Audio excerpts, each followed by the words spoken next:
நம்மளுக்கு வந்து புரட்டாசி ஸ்டார்ட் ஆக போகுதுங்க. புரட்டாசி வாரத்தில் சனிக்கிழமையில் புளியோதரை குழம்பெல்லாம் செய்வாங்க. அது மாதிரி நாமளும் புளியோதரை குழம்பு எப்படி செய்கிறதுன்னு பார்க்கலாம். இது கோயில் புளியோதரை மாதிரி நல்லா டேஸ்ட்டாக இருக்கும். இந்த மாதிரி எப்படி செய்கிறதுன்னு பார்க்கலாம். வாங்க வீடியோக்குள்ளே போகலாம். வணக்கம் நண்பர்களே. இப்போ சமைச்ச ப்ராடக்டில் பொடி கூட நாங்கள் இன்ட்ரடியூஸ் பண்ணியிருக்கோம். என்னென்ன பொடி பார்த்திங்கன்னா, இட்லி பொடி, தனியா பருப்பு பொடி, அன்னம் பொடி, கருவேப்பிலை பொடி கூட எங்கள் கிட்டே இருக்குங்க. வேணும்னு நினச்சிங்கன்னா கீழே தெரிகிற வாட்ஸ்அப் நம்பருக்கு நீங்கள் மெசேஜ் பண்ணி ஆர்டரை ப்ளேஸ் பண்ணிக்கோங்க. இன்ஸ்டா ஐடியும் கொடுத்துருக்கேன். பேஜை செக் பண்ணி பார்த்துட்டு ஃபாலோ பண்ணிக்கோங்க. வணக்கம் நண்பர்களே, லக்ஷ்மி சமையலுக்கு உங்களை அன்போடு வரவேற்கிறேன். நம்ம வீடியோ இதுதான் ஃபஸ்ட் டைமாக பார்க்குறீங்கன்னா சப்ஸ்கிரைப் பண்ணிக்கோங்க, பெல் பட்டனை கிளிக் பண்ணிக்கோங்க. அப்போ தான் நான் போடுற வீடியோலாம் உங்களுக்கு உடனே வரும்.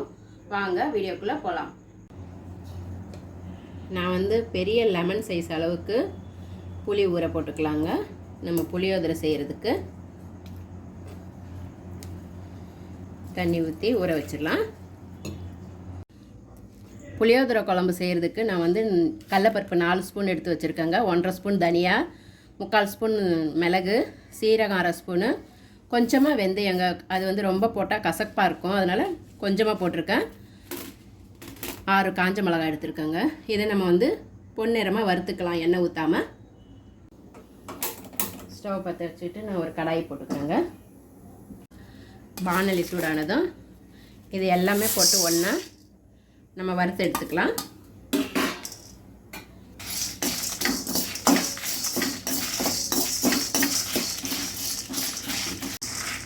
இதை பாருங்கள், இந்த அளவுக்கு நம்ம வறுத்தாச்சு. நம்ம ஸ்டவ் ஆஃப் பண்ணிக்கலாம்.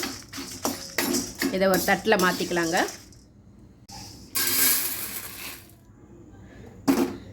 இது வந்து நம்மளுக்கு சூடு ஆறட்டுங்க. சூடு ஆறுனதும் பவுடர் பண்ணிக்கலாங்க. நம்ம கொஞ்சம் நைஸாக அரைக்காமல் குருணையாக அரைச்சிக்கலாம். நான் வந்து அதே பானலியை வச்சுருக்கேங்க. அதில் கொஞ்சம் எண்ணெய் ஊற்றிக்கலாம். இதில் வந்து 1 ஸ்பூன் கடுகு போட்டுக்கிறேங்க. நான் வந்து சமையலுக்கு யூஸ் பண்ணுற கோல்டு வின்னர் தாங்க யூஸ் பண்ணிக்கிட்டேன். நல்லெண்ணெய் ஊற்றினா இன்னும் ரொம்ப நல்லாயிருக்கும் புளியோதரைக்கெல்லாம். நான் 2 ஸ்பூன் கடலைப்பருப்பு, 2 ஸ்பூன் உளுத்தம்பருப்பு எண்ணெயிலே நல்லா வறுத்துக்கலாங்க. இப்போ அதோடைய கொஞ்சம் வேர்க்கடலைங்க. நான் வறுத்த வேர்க்கடலை தான் இதில் போட்டு நான் லைட்டாக அந்த கடலைப்பருப்போடு வறுத்துக்கிறேன். இதில் வந்து 1 பச்சை மிளகா கீறினது போட்டுக்கிறேன். அதோட 2 காஞ்ச மிளகா அதையும் கட் பண்ணி போட்டுக்கிறேன். இப்போ இதிலே வந்து கொஞ்சம் கருவேப்பிலை போட்டுக்கிறேங்க. இதுலேயே நம்ம புளியை எடுத்து வச்சிருந்தால அதை கரைச்சிட்டேங்க. அதையும் இதில் சேர்த்துக்கிறேன்.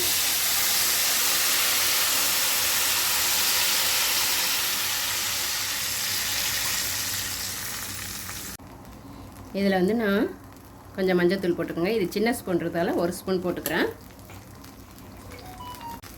அதிலே பெருங்காயத்தூள் போட்டுக்கிறேன். இதுக்கு தேவையான அளவு கல்லுப்புங்க. இது நல்லா கொதிக்கட்டும். அதுக்குள்ளேயே நம்ம அந்த எடுத்து வச்சுருந்த அந்த பருப்பு எல்லாமே ஆறி இருக்கும். நம்ம மிக்சியில் போட்டு ரன் பண்ணிக்கலாம். நல்லா சூடு ஆறிடுச்சுங்க.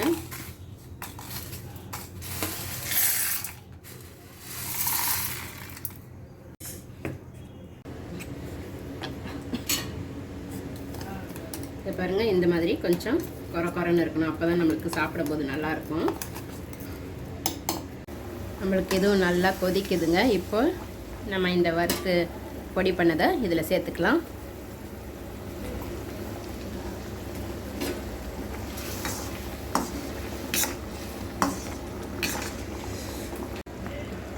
இப்போ வந்து இதில் கொஞ்சமாக வெல்லம் போட்டுக்கிறேங்க. வெல்லம் போட்டால் உங்களுக்கு புளியோதரை நல்லா டேஸ்ட்டாக இருக்கும். நீங்கள் சாதம் போட்டு கலக்கி சாப்பிடும்போது கோயில் புளியோதரை மாதிரி அந்த அளவுக்கு டேஸ்ட்டாக இருக்குங்க. வெல்லம் போட்டுட்டு நல்லா இந்த மாதிரி கலந்து விட்டுக்காங்க. நல்லா கொதிக்கட்டும். இன்னும் கொஞ்சம் திக்கான பிறகு இறக்கிக்கலாம். நம்மளுக்கு இதிலே வந்துட்டு நீங்கள் உப்பு காரம்லாம் பார்த்துக்கலாம். அப்படி உங்களுக்கு சப்போஸ் பத்தலை காரம்னா தனி மிளகாய்த்தூள் கூட கொஞ்சம் போட்டுக்கலாங்க. நீங்கள் இந்த மாதிரி செஞ்சு கொடுங்க. இந்த சனிக்கிழமையில் புரட்டாசி வாரம் வருது இல்லைங்களா, எல்லோரும் கலந்த சாதம் செய்வாங்க. புளியோதரை குழம்பு இந்த மாதிரி செஞ்சு நம்ம சாமி கும்பிடலாம். பாருங்கள், நம்மளுக்கு எண்ணெய் தனியாக இது தனியாக பிரிஞ்சு வந்திருக்கு. அப்போ நம்மளுக்கு குழம்பு ரெடி ஆயிடுச்சு. புளியோதரை நல்லா திக்காகவும் வந்துடுச்சு. அவ்வளோதாங்க. இந்த மாதிரி நீங்கள் புளியோதரை குழம்பு செஞ்சு சாதத்தில் போட்டு கொடுத்தீங்கன்னா, இது என்ன கோயில் பிரசாதமானு கேட்பாங்க. அந்தளவுக்கு டேஸ்ட்டாக இருக்குங்க. நீங்கள் அடிக்கடிக்கு செய்வீங்க. கண்டிப்பாக இது கொதிக்கும் போது நீங்கள் மூடி வச்சு தாங்க பண்ணணும், இல்லைன்னா மேலே எல்லாம் தெறிக்கும். அந்தளவுக்கு தெரிச்சு வரும். அதனால் நீங்கள் கண்டிப்பாக மூடி வச்சு திறக்கும்போது ஸ்லோ பண்ணிவிட்டு திறங்க. கண்டிப்பாக நீங்களும் உங்கள் வீட்டில் ட்ரை பண்ணி பார்த்துட்டு எப்படி இருந்துன்னு கமெண்ட்டில் சொல்லுங்கள். ஸ்டவ்வை ஆஃப் பண்ணிக்கலாங்க. புரட்டாசி சனிக்கிழமை வந்துட்டு நாங்கள் ஃபஸ்ட்டு வாரத்துலேயே வந்துட்டு ஒரு 5 சாதமும் செஞ்சு வச்சுடுவோங்க. பிரசாதம் இந்த மாதிரி செஞ்சு சாமி கும்பிடுவோம். ஒரு சிலர் வந்துட்டு என்ன பண்ணுவாங்கன்னா, ஒவ்வொரு சனிக்கிழமையும் ஒவ்வொரு பிரசாதம் செஞ்சு வச்சு சாமி கும்பிடுவாங்க, தழுகை போடுவாங்க. அது ஒவ்வொருத்தருக்கும் ஒவ்வொரு மாதிரி பழக்கம் இருக்குது. நம்ம புளியோதரை ரெடி ஆகிடுச்சுங்க. ரொம்ப சுவையான புளியோதரை, கோயில் புளியோதரை மாதிரி இருக்குங்க. கண்டிப்பாக நீங்களும் உங்கள் வீட்டில் ட்ரை பண்ணி பாருங்கள். எப்படி இருந்துன்னு கமெண்ட்டில் சொல்லுங்கள்.